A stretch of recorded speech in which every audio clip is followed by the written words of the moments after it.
My guest today is Stacy Golden-Lisnock, founder of Got It Together Now. Stacy spent 30 years in the financial services industry as a certified financial planner, where she saw how unprepared her clients were when a health issue or death occurred. This need prompted Stacy to develop an online course, Got It Together, which guides the conscientious to get their important documents and personal information up to date, organized, and in one place. There is never a better time than now to get this taken care of.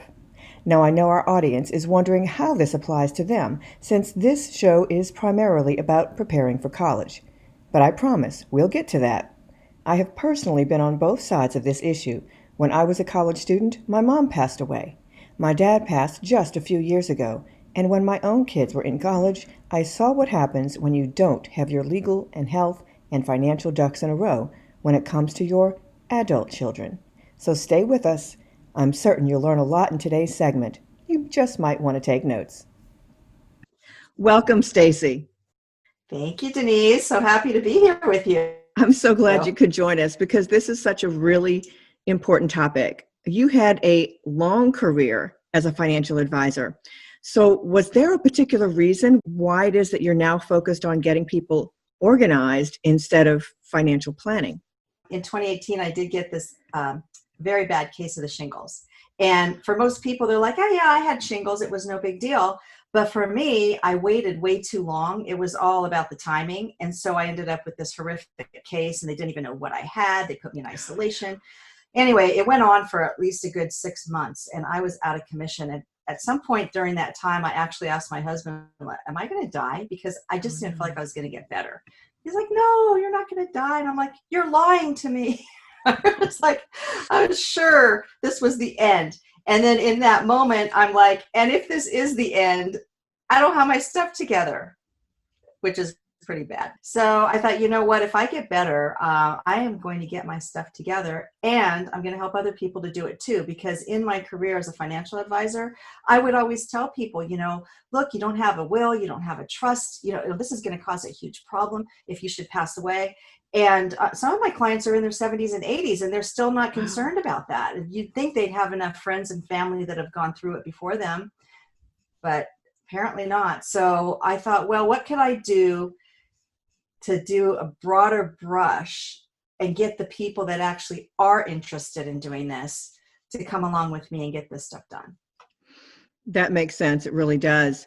Now, I understand that you went through this. So what I'm hearing is that it's really important to hear this message and take action, because if you don't, there are consequences. So what can be the potential consequences of not taking action and not getting basically all your legal paperwork together? Right. Well, in my course, I call it unintended consequences. It's like really the person that didn't do the preparation has no idea what carnage they left in their wake because they're not here to see. But generally, and I'm sure anybody listening to this knows at least one family this has happened to where they don't talk to each other any longer. There's this whole infighting that happens, and it's because things weren't laid out. I mean, can you imagine, like, say one kid's left out of the will intentionally, but that kid doesn't know until the reading of the will, and then he hates all the other siblings because they were not written out of the will, things like that. So sometimes parents inadvertently pitch their children against each other, and that's a huge thing. And that's really one of my reasons. I personally know a few families that this has happened to, and it's crazy because these were families that were the closest families, growing up, and they're the very families that are hating on each other, like because of something that happened. And people do get very greedy, I guess is the best word, around money. I mean, you don't even have to be gone yet, and your kids could be all arguing about who gets what. That's right. Pretty bad. So if you take care of it and you have it all laid out and you have all your wishes known and you have the discussions, that's the most important thing, then those things are not as likely to happen. There's absolutely no guarantee with people though, but at least you're a step up above having done nothing. Right. It's not a surprise. And I can agree with you. I've seen it myself. in our family, my personal family, we were pretty lucky. We had really good relationships with one another, with our family members, with our siblings. And when my dad passed, Yeah. his will was laid out quite simply. This person gets this very special item, and here's why. And, everything else is literally split equally.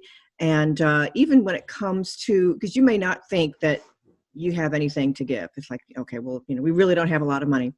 Great. Trust me, my dad would have felt the same way. But my dad owned a home. When that home gets sold, what happens to that money? He had insurance. He had life insurance policies. There's going to be some amount that's going to get divvied up by the way that you have indicated, okay? And all these things need to take place.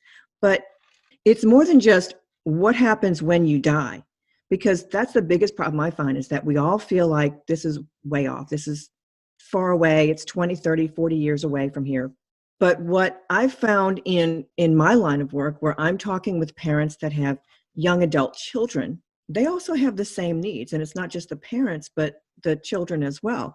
What we tend to forget is that no one's guaranteed tomorrow. Let's start with that. So just because, oh, well, that'll come, later, that later might be tomorrow. You just don't know. And none of us wants to talk or think about the end. But the truth is, it's going to come for everyone at some point in time. I have actually seen families whose young adult children went off to college, got into an accident, ended up in the hospital, and passed. But that young adult child had ownership of some things, some financial things. Without a will, how do you handle that? Well, it gets handled by the courts, and it can take years. In addition, That's right. there's also the health issues.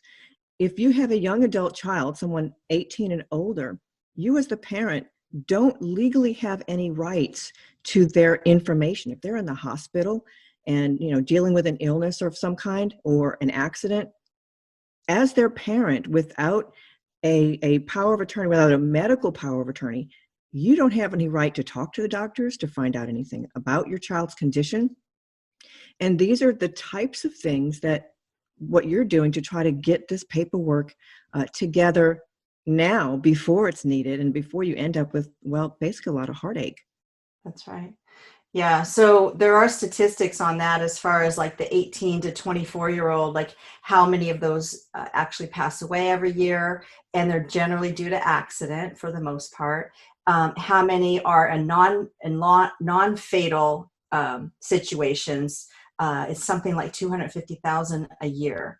Wow. So that is troubling when you send your child off to college, especially if they're in another state or far away and you don't have any real access. You might not even find out that they're in the hospital or that they're unconscious or something like that, because how would anybody know to get a hold of you?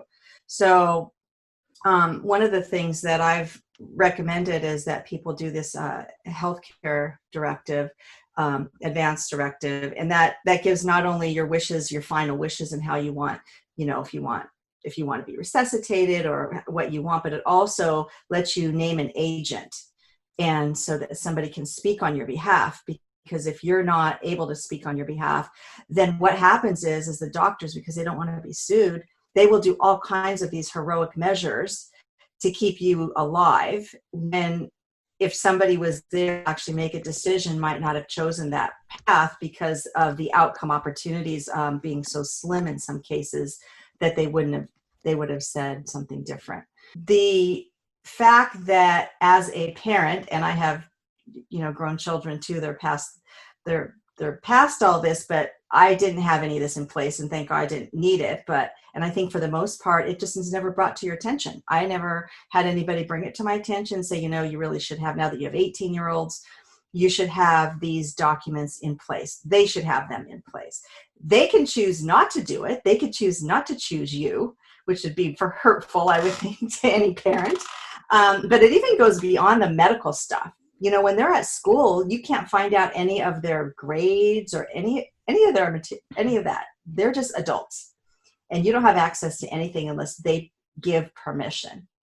So that's the big thing.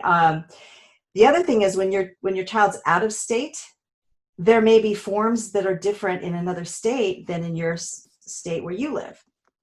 Wow. So what I've been advising is that you have two sets of forms, one for your state and one for the state where they're at school. There's so many things to consider, but really you need to be aware. I think that's the number one thing, right? Be aware that this is existing, and that once your child is 18, that you no longer have all of that control that you once had.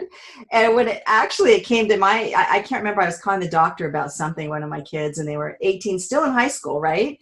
And they're not going to give me the information. And I'm sitting there on the phone arguing with them. And I mean, it's the law. They could get in a lot of trouble if they do disclose this information. And so it's not like they're doing it, to make you mad or whatever. They're just trying to follow the law, and that's the law. So You're right. there you go. And they literally can't tell you anything. Even if, you as a parent can make an appointment for your adult child. But if you call back to ask what time that appointment is for, they can't give you that information. It's absolutely crazy, but it is the law. And there's a lot of good reasons for it. And I understand. I still remember when my daughter was in college, in her first years, when I found out about this, I called the health facility on campus to ask about a particular medication that my daughter had with her. It's a life-saving medication, and asked if there would be, someone there that, understood this and, et cetera. Can't tell me a thing. She's got to come in and sign this paper before we can talk to you. It's like, oh my God. So I had to make sure that she got off her butt and took care of that, because these are important things that need to happen. Yes. And preferably do it before classes begin, because at that point, all bets are off. Your kids are going to be really busy and will not have time to go across campus and take care of paperwork that will only take them seconds to sign, but may take, as much as 30 minutes or even an hour if they have to, go across campus and wait for people or what have you and be in line. So try to handle what's necessary for your student in your state and in the state that they are going to school in. I didn't even think about the fact that there might be something additional or different in a different state. Yeah. But there's going to be more than just one thing. There's going to be health. There's going to be Right. handling their finances should something occur. There's going to be, finding out or being able to get a copy of their transcript if necessary, if you're helping them with something with that for them. There's just a lot of different things to know. Exactly. So the three critical documents would be the HIPAA authorization. So that's the first one, the HIPAA authorization form. We all know about HIPAA because every time you go to the doctor, you have to sign the HIPAA thing. But basically, that doesn't allow them to give any information unless that's signed. The healthcare power of attorney, the healthcare advance directive, to make the medical decisions. The advanced directive gives also like what your wishes are, if you should, be dying. What is it you want? And then the other one's a general durable power of attorney, and that's the one you were talking about for the finances, to be able to do things with their banking and with their bills and do things like that. The other thing that comes up is if you have a bank account, you probably, as a student, don't have your parents listed on there. I mean, my son has one with me still to this day, and it just is handy if we have to switch money back and forth, but that's not his main account, right? That's just like kind of a little side account. If you only have your name on the account and you're to pass away, there's a problem there. And a lot of bankers are really strict, and some of them are a little bit better. I think it just depends what your relationship is with them. But if you do this thing called transfer on death on your accounts, and everybody should have this, if you've got any accounts that only you own individually, there's no other joint owners or anything on it, you go to the bank and you ask them as a transfer on death, sometimes a POD or a TOD. It's like a beneficiary on your checking or savings account, and it's great. And it's different at every bank. So one bank wanted just like his name and his phone number and the relationship, where another bank wanted his social security number, his date of birth, they wanted all kinds of stuff. And I think, I can't remember now, but I kind of think one of them made me bring him in. I can't really remember. But my sister had me be on her accounts, but she actually put me on as a joint owner. That isn't that smart to do with your kids, if you wanted to name your kids as the beneficiary on your accounts, Mhm. you don't want to necessarily do that, because if they become, if they get sued, if they get getting divorced or whatever, they have a trouble with the IRS, if their name is on your accounts as a joint owner, it can get seized as if it was 100% theirs. Because sometimes, we're talking right now about the kids and their situation, but as a parent, all this means just as much for you and more, right? You should definitely have all this stuff done.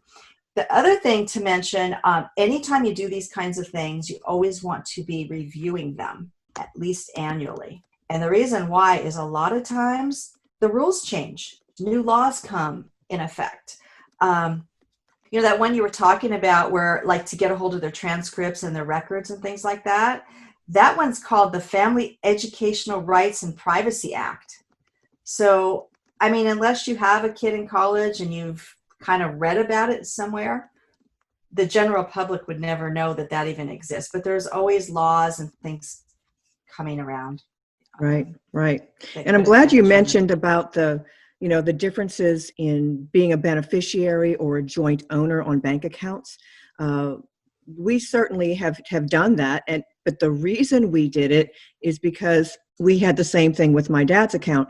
It was really good to know that one of my siblings was a joint owner, so that when it came to his passing, just because someone passes away doesn't mean the bills don't need to be paid. There's still electricity bills that need to be paid, so somebody needs to either pony up their own funds to handle the utility bills, right? Any insurance on the home, or there's just a myriad of things that need to take place. Car insurance, guess what? Dad had a car. So there are things that you really don't think about these things. There's plenty of it. But another thing that I learned recently, you mentioned having all the medical health care stuff taken care of and your power of attorney that covers maybe your health or your finances. POA dies when the individual dies. You need a will to take the place of those other things afterwards. And if you have one without the other, you don't have a full set of paperwork that you need. That's right. I do, in my past, I've done a lot of life insurance policies for clients, and you don't really realize the mess that it puts a person in. So you're not only mourning the loss of a loved one, but then you have these other things just pop up where it requires a court document. What are you going to do, right? Where do you even start with that? A lot of times it doesn't happen. I had one client that her husband owned her policy and he died. So he died without a will. It caused this huge problem with the fact that he owned her policy that was still active. She couldn't do anything about it. She just, at that point, chose to, rather than have to deal with the trying to get a court order or whatever, she just said, I'm just going to let it go. And it was really unfortunate. But yeah, so a will is really important, even if you think you don't have a lot. And you can get a will. There's a lot of places you could get a will just for free, just to at least get something together. Right. Get it in writing, get the witnesses. You're right. There's just these kinds of legal paperwork are designed to be affordable for everyone. So don't think that you have to pay $500, $1,000 necessarily to get all your ducks in a row. Now, if you have a lot of assets, you might want to think about it. But for the simple things, you really don't need to pay a ton of money. Yeah. I told my daughter too, she should do this one. It's called Fabric. It's an app, and you just create a will. It says you can create a will in 5 minutes, right? It's just easy. You can name a guardian for your children, and you haven't gotten around to it.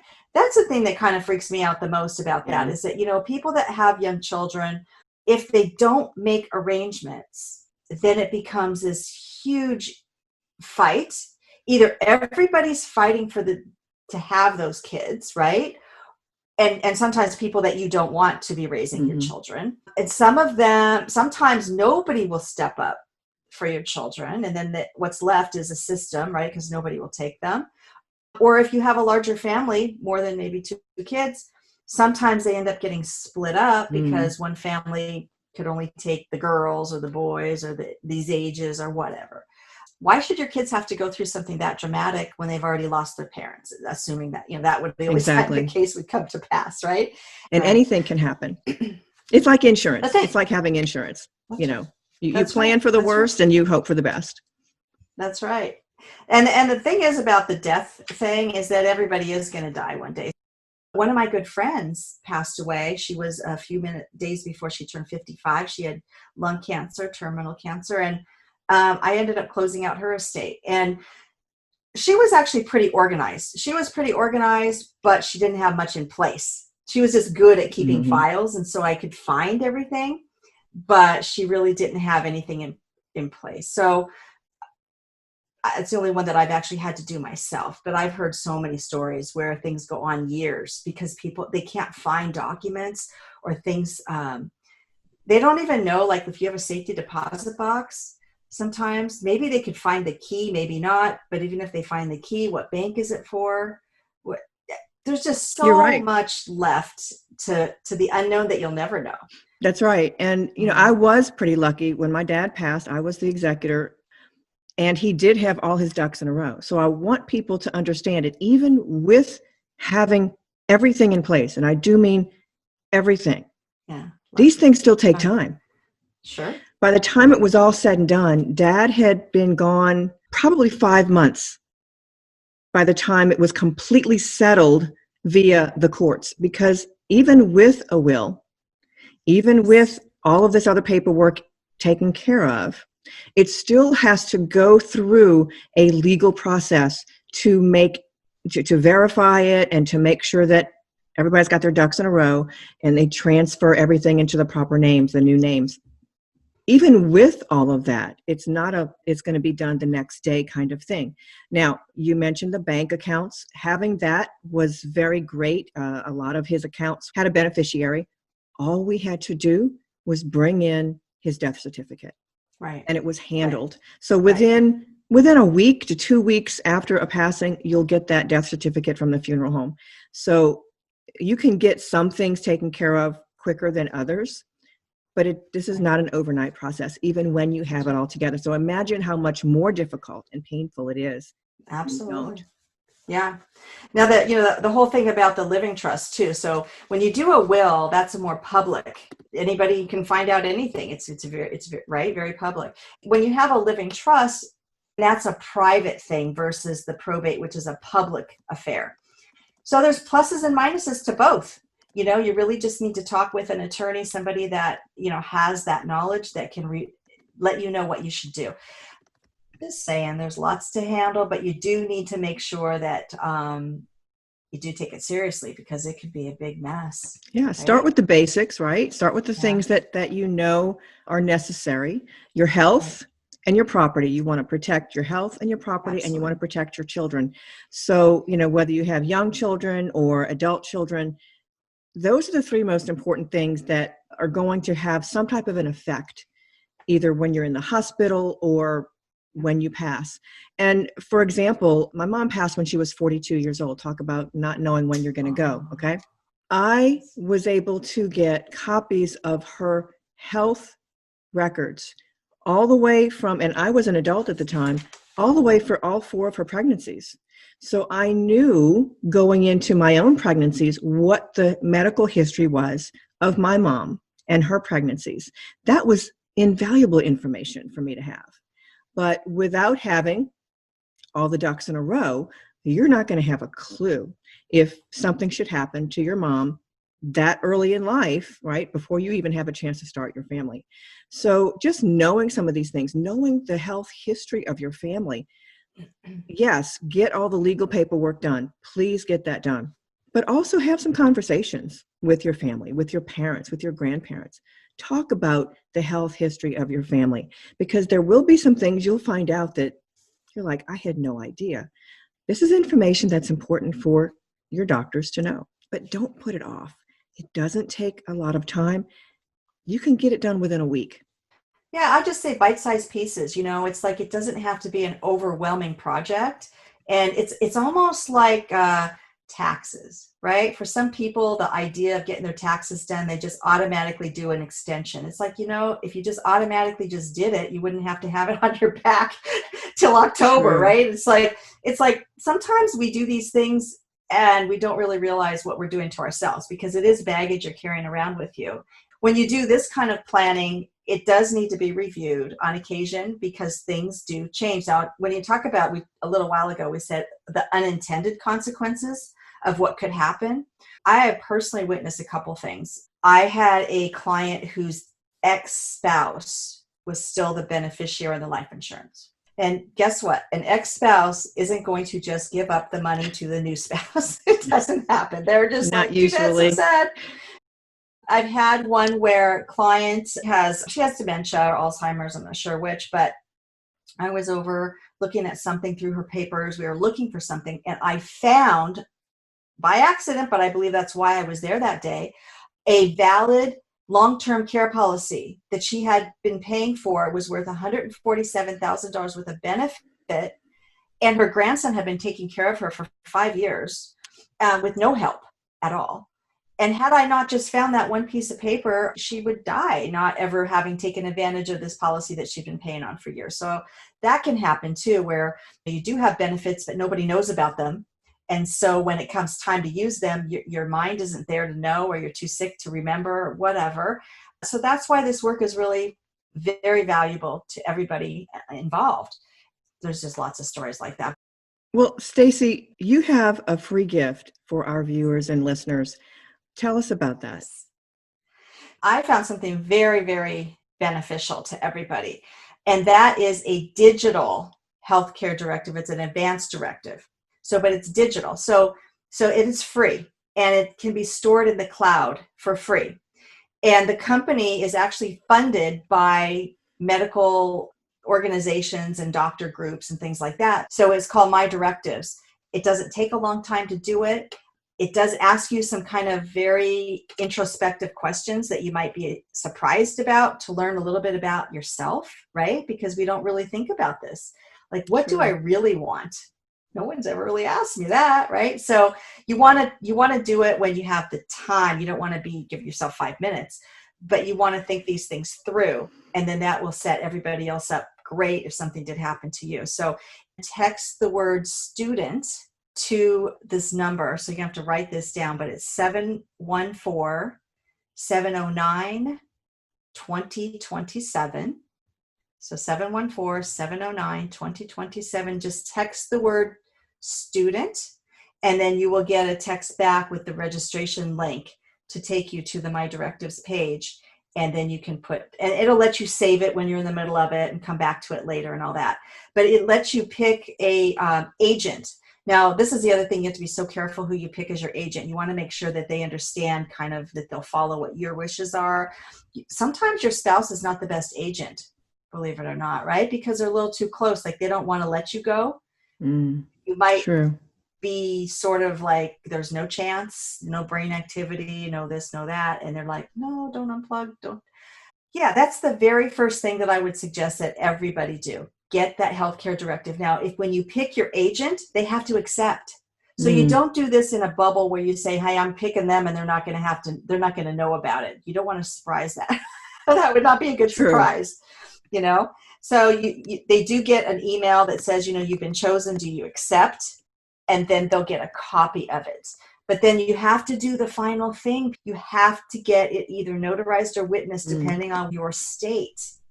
So don't let that part go undone, because at least now they would know what you wanted, but it wouldn't be necessarily legally binding, and they might not abide by it or whatever. And then this is the other really good thing about this My Directives thing. They have this vault, right? They'll let you upload other important documents. So you could have your will uploaded and saved there. You can have your trust. You can have anything important uploaded and saved there in this vault. And it could really save the day, because I found out from a probate attorney, it happens more often than you know, where somebody will go and destroy a will because they don't like what's in it. After the person's died, they'll change things in it because they don't like how it's written, or they will totally forge a thing altogether. It just makes sense to go ahead and get your ducks in a row, get everything done, and think about all those different things. I know when I was starting to put together my list of things, right, that I needed to take care of, you might forget, like you said, that particular life insurance policy or something to that nature. And it was weeks afterwards, as I'm putting this together, that I realized, I forgot about that thing, right? So it's good to start Yeah, somewhere. And this is a great place to start. Thank you so much for absolutely. thinking about that. That's fantastic. So that's going to be in our show notes for everyone to be able to click on that link or to text student to 714-709-2027 and get that started. So Stacy, how else can people find you? Tell us about that. So I have a website, gotittogethernow.com, gotittogethernow.com. Also have this podcast called Legacy Therapy. So legacy therapy, planning techniques to leave a stress-free legacy. And there's an online course called Got It Together, where all of this stuff will be in little bite-sized pieces so that you can actually have it done. And I know that's what it takes for many people. So it'll get done, and then everything that you have will be organized in one place, up to date, having had the conversations around it. And then if something, God forbid, does happen, that person that you've entrusted knows right where to go and what to do and who to contact and all of that jazz. And it does take a little thinking. Like you said, you can't even off the top of your head, and it's all about you, remember it all. So until you have it written down, there's so many things. Like one really important thing is, who's going to take care of your pets? You need to think about this. Another thing that I realized as I was starting to write these things down, what about your accounts, credit card accounts, your online accounts that have your credit cards listed in them, right? Let's not forget, take them off the voter registration rolls. There's a lot of details that you have to cover when somebody passes, Right. but getting these things together for your family will be very helpful. Yeah. Well, Stacy, thank you so much for being on the show. I hope and pray that everyone who watches or listens takes action. Get it started right now. Go to the website, text the student to this phone number. It's all going to be in the show notes. Make sure that you do something. This is a start. And then Yes. talk more with Stacy about what else is necessary. Get involved in her course so that you will actually get it done now. Thanks, Denise. Appreciate it.